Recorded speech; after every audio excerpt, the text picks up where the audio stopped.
Ladies and gentlemen, friends, and fellow seekers of courage. Today, I want to talk about something that holds so many of us back, something that whispers in our ears when we're about to take a leap, something that paralyzes us when we're on the verge of greatness.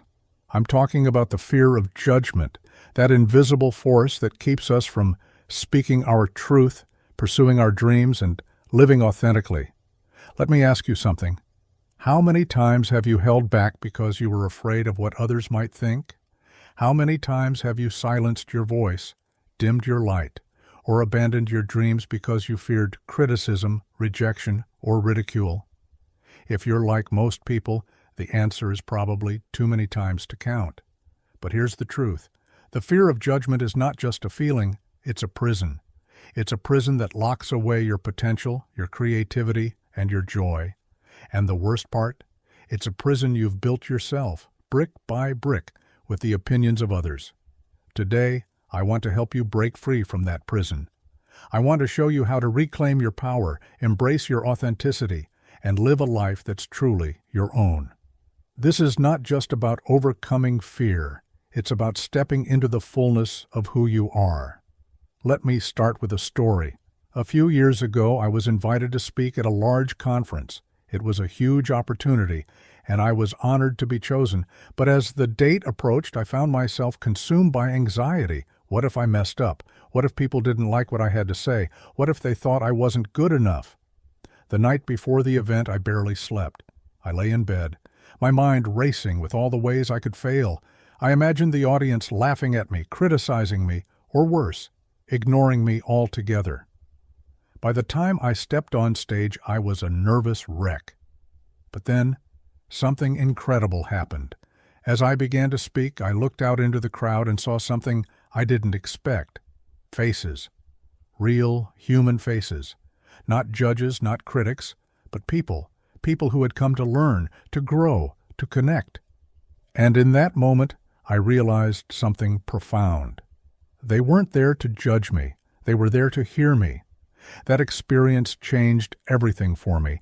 It taught me that the fear of judgment is often just a story we tell ourselves, a story that's not based in reality, but in our own insecurities. And the only way to break free from that story is to rewrite it. So how do we do that? How do we break free from the fear of judgment and step into our power? Let me share with you 3 key steps. Step 1. Understand where the fear comes from. The fear of judgment is deeply rooted in our evolutionary past. As social creatures, our survival once depended on being accepted by the tribe. Rejection could mean exile, and exile could mean death. So our brains developed a heightened sensitivity to social approval. But here's the thing, we no longer live in tribes. The stakes are not the same. Yet our brains still react as if they are. Every time we fear judgment, it's our ancient survival instincts kicking in, telling us to conform, to fit in, to avoid standing out.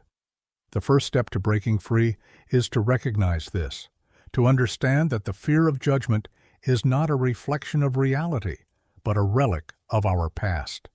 Once you see it for what it is, you can begin to separate yourself from it.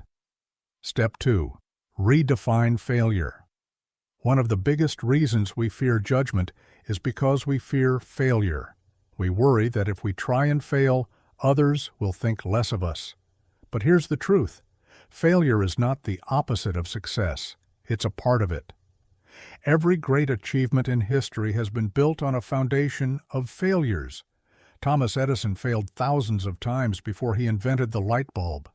J.K. Rowling was rejected by dozens of publishers before Harry Potter became a global phenomenon. Failure is not something to be feared, it's something to be embraced. When you redefine failure as a stepping stone rather than a stumbling block, the fear of judgment loses its power. You begin to see criticism not as a verdict on your worth, but as feedback on your journey. Step 3. Embrace your authenticity. The most powerful antidote to the fear of judgment is authenticity. When you are true to yourself, when you own your story, your flaws, and your uniqueness, you become unshakable. Think about the people you admire most. Chances are they're not perfect. They're not trying to be. What makes them inspiring is their willingness to be themselves, unapologetically. Authenticity is magnetic. It draws people in. And when you live authentically, you give others permission to do the same. You become a beacon of courage in a world that often values conformity over creativity. But embracing authenticity isn't always easy. It requires vulnerability. It requires letting go of the need for approval and trusting that who you are is enough. Let me share a personal example. For years, I struggled with the fear of judgment in my writing. Finally, I want to leave you with a shift in perspective. The next time you feel the fear of judgment creeping in, ask yourself this: whose judgment are you really afraid of? Often, the judgment we fear most is our own. We project our insecurities onto others, assuming they'll see us the way we see ourselves. But here's the truth. Most people are too busy worrying about their own lives to judge yours. And even if they do judge you, so what? Their opinions don't define you. Only you have the power to define yourself. So, my friends, I challenge you to take a step today, a step toward breaking free from the fear of judgment. Whether it's speaking up in a meeting, pursuing a passion, or simply being yourself, do something that scares you. Remember, courage is not the absence of fear. It's the willingness to act in spite of it. And every time you act with courage, you chip away at the walls of that prison. You are not here to live a small life. You are not here to conform, to fit in, to hide. You are here to shine, to create, to inspire, and the world needs your light. So, go out there, be bold, be brave, be you, and know that no matter what anyone else thinks, you are enough. Thank you.